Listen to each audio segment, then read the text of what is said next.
Makipag-ugnayan ho muna tayo sa atin ng katropa. Nasa linya na ho natin ngayon itong si Major Joe Patrick Martinez, ang spokesperson po ng ating 4th Infantry Diamond Division. Meron sumuko doon na mga remnants pa ng New People's Army, apat ito. Naku, di ko konti na lang yung tinutugis ngayon ito. Nung huli kami nagkausap, sabi, ilang piraso na lang itong tinutugis ng Port ID. Ngayon, may sumuko pa ng apat. Wala na. Palagay ko, konting-konti na lang yung nandoon. Magandang umaga po sa inyo, Major Martinez. Nick Lipana Echevarri po. Live na tayo sa Pulso at Balita sa DWWD Armed Forces Radio, sir. Yes, magandang umaga sa iyo, Kuya Nick, at sa lahat ng mga suking tagapag-subaybay ng inyong programa sa DWWD. Nung last na nagkakwentuhan tayo, hindi ko lang matandaan yung exact number, pero sabi mo, konti na lang yung tinutugis ninyo dyan. Ano ng mga remnants ng New People's Army? Ngayon, meron sumuko na apat plus yung mga armas na isinuko sa inyo. De, konti na lang ito tinutugis ninyo. Tama po, Kuya Nick, no? Ito po ay matapos po ng sunod-sunod na serye ng enkwentro at operations natin dyan sa area ng Agusan del Sur, na kung saan nabanggit po natin ng kamakailang interview ay less than 25 na lang ang andyan. At ngayon may apat nga na nag-surrender, mga more or less 20 na lang po ang hinahanap natin sa entero Caraga Region, no? Pag sinabi mo natin Caraga Region, meron pong 5 probinsya po yan. Okay. So napakalaki at 20 na lang po yung hinahalugog po nating miyembro ng New People's Army dyan sa area. Ano ang kwan? Sino ang nag-facilitate? Paano sumuko itong apat? Ito po kay Nick, no, para at least magkaroon po ng idea po yung ating taga-subaybay.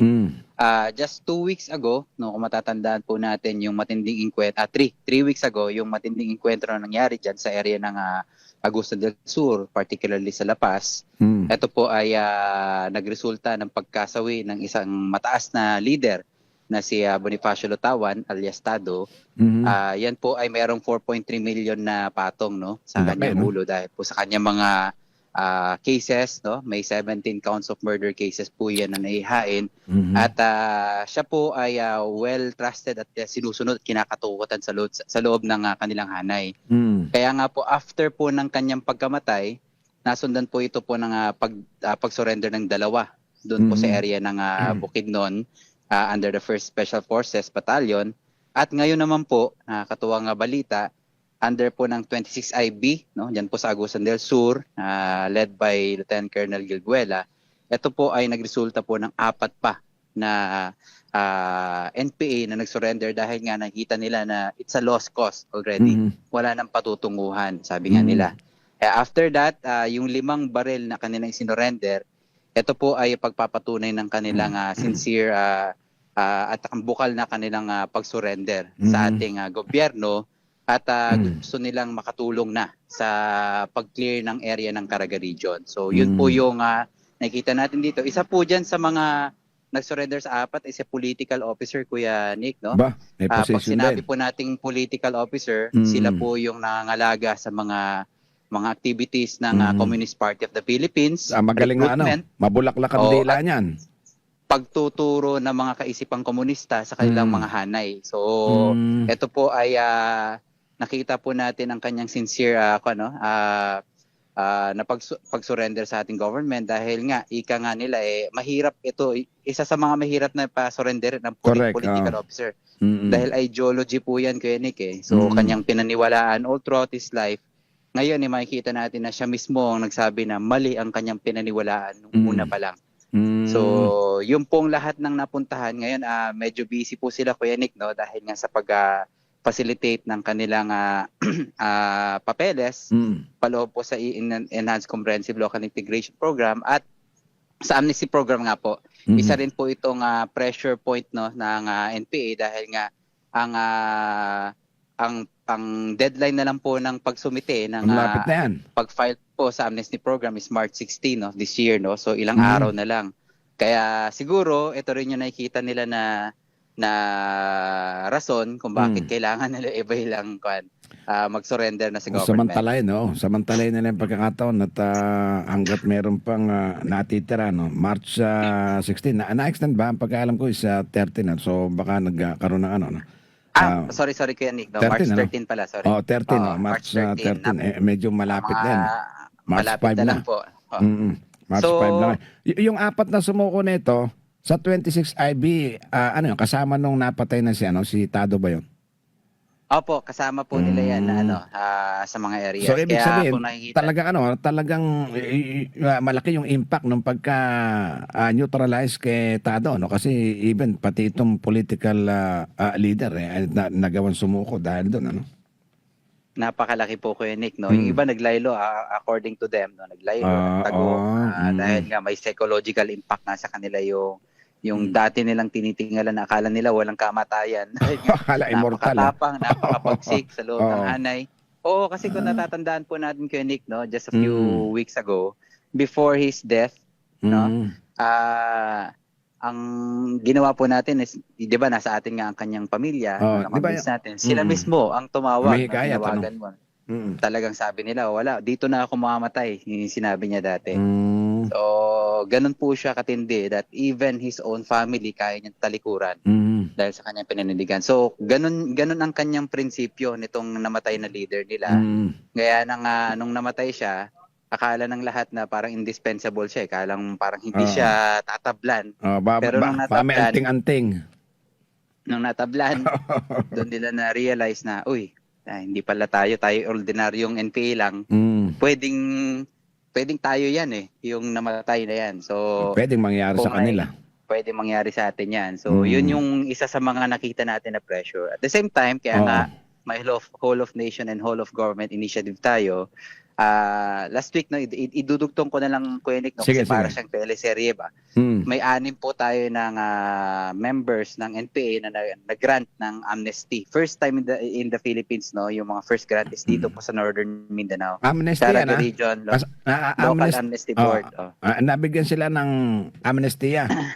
Opo. Ito po yung first the Philippines so far, no. Sa lahat ng libo-libo nag-apply. Silang una. Ito pa lang po yung una, opo, na nabigyan, no. Kasama po yung mga FR, so Friends Rescued ng 1st Infantry Division, at doon po sa 10 ID, so 3 divisions po yung nandito. Sa amin sa 4 ID, 6 po ang aming nai-con po natin diyan sa area ng ng Cagayan de Oro. Ibig sabihin, yung una na yan, sir, na sinasabi mo na 6, kauna-unahan, dyan sa area ninyo yan o within the Philippines? Kauna-unahan po sa entero Pilipinas. Sa entero na. Galing, marami po nakapag-file buong Pilipinas. Sila mga na-approve na po yung nakapag-file. Sila pa lang po yung mga naunang nabigyan ng grant. Kasi pag sinabi natin na grant ng amnesty yan, di ba? Local Amnesty Board nagpo-process, then pupunta doon sa Amnesty Commission, then ang Amnesty Commission po-forward sa Malacanang kung then sasign ng presidente. Ganun ba? Tama ba? Tama po yan, Kuya. Formal po na pagpapakita ng kanilang restoration of rights. Parang freedom na rin dahil nga dati hindi wala pang grant na ganito, medyo nagtatago ka pa sa area dahil nga meron kang warrant of arrest at lahat 'yon. So, tsaka ang masarap niyan, sir, ngayon na-grant na sila ng amnesty, so mai-arrest na lahat, and pwede na sila ngayon maging isang balik na bilang isang normal na citizen, yung mga karapatan nila na bumoto, magkaroon ng mga public documents, so yan na yon. Tama po kayo, Nick, no? Kaya natutuwa kami dahil last week may one-stop shop na nangyari during that program, no? Before the signing on the evening, nung umaga, nandoon po yung NBI, yung police, so tinuturuan sila kung paano mag-file ng police clearance, clearance, mga programa ng DSWD, ng lahat po ng government that are involved there, ando doon na. Parang one-stop shop, Kuya Nick, na ikaw na lang. Tsaka maganda niyan, lalo na, yung 6 ba na yun, meron na bang mga senior citizen doon? Wala pa naman, Kuya Nick. So far, pinakabata po doon, Kuya Nick, is mga nasa 50 plus anyos. Kasi maraming mga program ng mga gobyerno na pwede nilang i-avail kapag ganyan, may pakikita na sila, na granted na sila ng amnesty, so ang ganda, no? Opo, Kuya Nick. At nakakatuwang sitwasyon last week, Kuya Nick, no? During that program. Actually, ito, last Monday lang pala to. Last week ako na last week. Last Monday lang pala. Last Monday, okay. Natutuwa ako kasi merong isa doon, no? Biglang lumapit sa akin. Sir, ikaw ba si Sir Patrick Martinez? Ako to. Ako yan. Bakit? uy, ako sir yung yung ganito, nagkwentuhan kami, no? Ay, parang he traced back his memory sa akin noong Oo. 2009, 2007. Tagal na Actually, niya, no? sabi niya, sir, di ba, ah, nung naengkwentro ka sa area ko, di ba, sa Maribojoc, Barangay Pangayan, Agusan del Norte, Oo. Kitcharaw? Oo, nung 2007, napasok ko yung kampo nila doon. Ando doon din yung mga training camp ng NMRC. Mm. Plus, yun, binanggit ko nga yung mga pangalan ng mga lumad leaders doon sa area. Natatandaan mo pa rin, Sabi ang niya, sir, tagal na nun, ha? ano pa po ako noon? Militia ng bayan pa po ako noon. Ganun. So, Ah. tinaalala. Sabi ko, that was almost 19 years ago. Sabi ko, Mm. Talaga, ah. tapos kailan ka nag full-time, nag-regular? 2018 daw. Doon na siya naging squad leader ng NPA sa area niya, and that later on nag-surrender siya. So, sabi ko, naalala mo pa nung nagpulong-pulong ako noon after the encounters. Anong ginawa mo? Pumalakpak din ako, sir, para lang kunyari mapasaya kayo. So parang niloloko niyo lang pala kami noon nung 19 years ago. Oo. Natutuwa ako kasi this is a very nostalgic moment para Kaya sa nga. akin, being a lieutenant back then. O ngayon, Oo. sabi ko 19 years after, nakita tayo dito pa sa Momentos masaya. event na ikaw ay nag-grant ng amnesty. So sabi Mm. ko, I can still recall yung parang na-refresh sa akin yung pakiramdam nung nag-inkwentro nun sa area mo, sa barangay Bangayan. Tapos nag-evacuate kasi nga usong-uso pa dati yung internally displaced persons. So bumababa sila. Nung pagbaba nila, doon kami humingi ng tulong sa local government units para makapagbigay ng unang ayuda at nakapagpulong-pulong na rin. Imagine mo kayo, Nick, na-enkwentro namin sila pero humalo sila sa civilian during the pulong-pulong para kumuha ng ayuda. Sabi ko, okay Sabi ko na natutuwa akong pakinggan na kayo mismo ay tumatalikod na sa dating pinaniwalaan ninyo, no? Buti na lang, sabi ko nung time na enkwentro natin, walang nasugatan sa hanay namin kundi baka maalala ko pa yung kung sinong mapatay niyo sa Pero okay naman kasi at least nung mga panahon na yon, militia ng bayan pa siya noon, Kuya Nick. So sabi ko at least may nagbunga ang ating pagsisikap ng government, lalong-lalo na at nakita natin that this antidote natin na whole of government and whole of nation initiatives, ito po ay napakagandang ginawang hakbang ng government at ang epekto sa mga komunista ay irreversible, Kuya Nick. Totoo. No? Parang wala na silang alam natin na it's just a matter of time matatapos din itong communist insurgent na situation ng ating bansa. Talagang no, hindi mo masasabi kung kailan kayo muling magkikita, no, kahit na sabihin natin pagkatagal-tagal na ng panahon, kaya dapat talaga magandang itinatanim natin, no? Tama ko, Nick. Tsaka isa pa, sabi ko, nasa na si ganito, yung dating maingay sa radyo at napakalakas na political leader. At I think nakadebate pa ni Colonel Osias, General Osias dati. When he was the Captain Osias pa dati, kadebate niya sa radyo. Sabi na napailan ng kaso doon sa area ng, sabi niya, sir, nag-surrender na sa Agusan del Sur. Hindi pa kami nagkikita, sabi ko. Nakakatuwang mga kwento kasi pagbabalikan mo kay Nick, parang naaalala mo yung mga kaganapan nung una. Kung gaano katindi ang sitwasyon dyan, no? Umabot pa sa punta na nagmanilakbayan, Senate hearings, kaliwat kanan, at yung eventual demise, yung pinatay nila yung isa sa mga malalaking critic nila, si Mayor Otasa. Sabi ko parang nung mga panahon na yun, parang helpless at hopeless yung sitwasyon dahil nga grabe yung galit at puot na ginagawa nila sa area. Pero hindi pala imposible yun, Kuya Nick, kung tayo nangangarap at nagdadasal. Totoo. Kaya nakita natin yung kanilang interest, no? Sabi ko, hindi ako maniwalang nag-surrender kayo kasi parang ayaw nyo na talaga yung kung paano nyo kami baril-barilin lang, parang grabing galit nyo nun sabi ko. Pero nakakatuwa lang ikwento ko, Nick, dahil very nostalgic yung sitwasyon. Talagang kahit na yung bakal nga nakatigas-tigas, nababaluktot. No? Tama pa, Nick, napakagandang analogy yan. Teka, National Women's Month ngayon, ano ba ang kuha ng ating 4th Infantry Diamond Division? Paano natin pinapahalaga ng ating mga kababayan, lalo na yung mga nasa kasama nyo sa serbisyo dyan? Napakaganda po, Kuya Nick, dahil meron po kami mga series of activities dito, Kuya Nick, just to commemorate this momentous event. At isa sa mga mahalagang paksa ng ating pag-celebrate ng Women's Month ngayon ay yung ipakita yung kakayanan ng ating mga kasundaluhang kababaihan. No?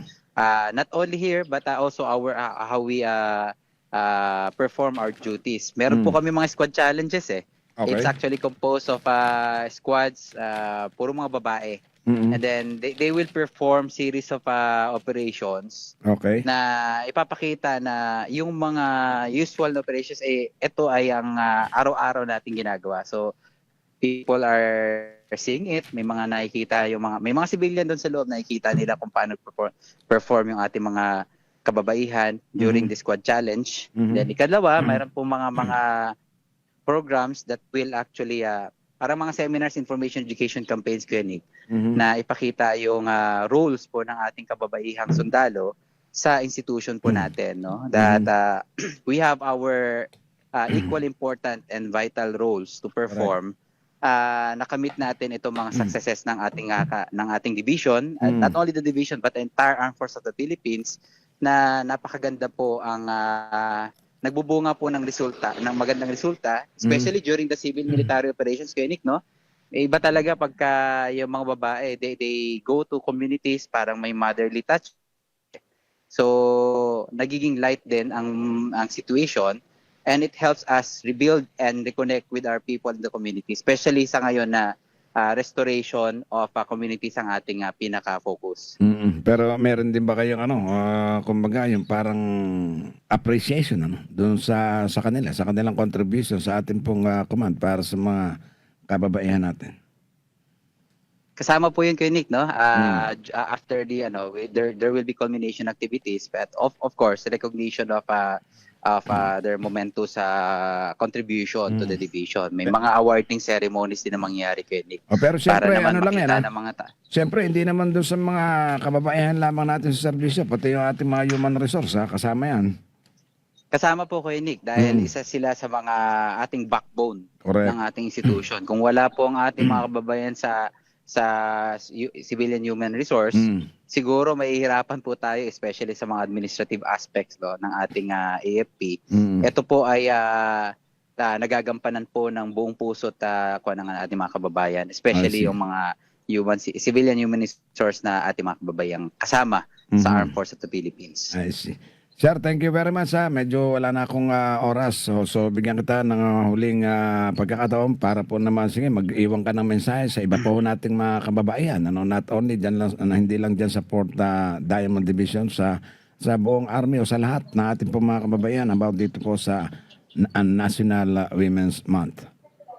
Yes, maraming salamat kayo, Nick. No? On behalf of Major General Michelle B. Anairon Jr., the Commander of 4th Infantry Division, at sa Intero 4ID o Diamond Troopers, marami pong salamat sa inyong walang humpay na pagsuporta. Hindi lang po sa ating division but sa buong Armed Force of the Philippines. At sa ngayon, as we are heading towards the celebration ng ating Philippine Army 129th year anniversary, ito po ay aming dedikasyon sa inyong lahat dahil matagal po namin pinangarap at marami pong nagsakripisyo na sundalo, buhay at kanilang safety ang kanilang hinaharap para sa ating mga kababayan para lang po makamit po natin ang sustainable peace and development sa ating area. Patuloy po namin gagampanan ng aming mandato para sa mga kababayan dahil naniniwala po kami na kahit malayo man o mahirap ang tatahaking landas, walang malayo sa puso ng sundalo.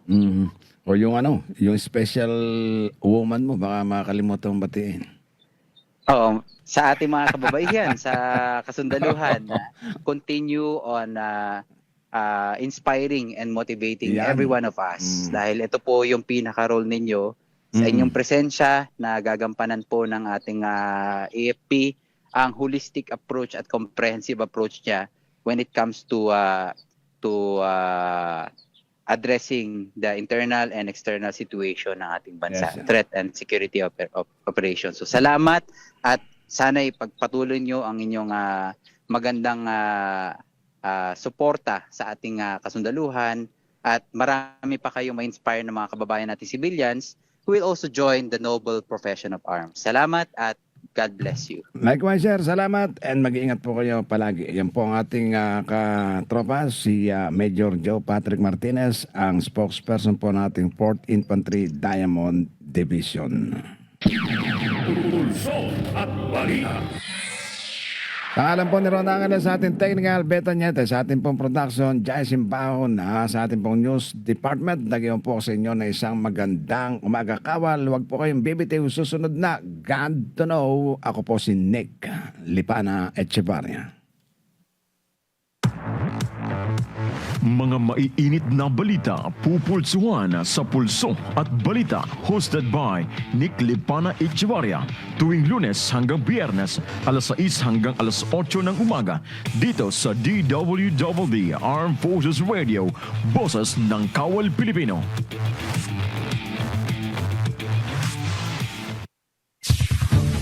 Ito ang DWWD 1134 kHz AM. Balita, impormasyon at musika. Ito ang DWWD AFP Radio. Boses ng Kawal Pilipino.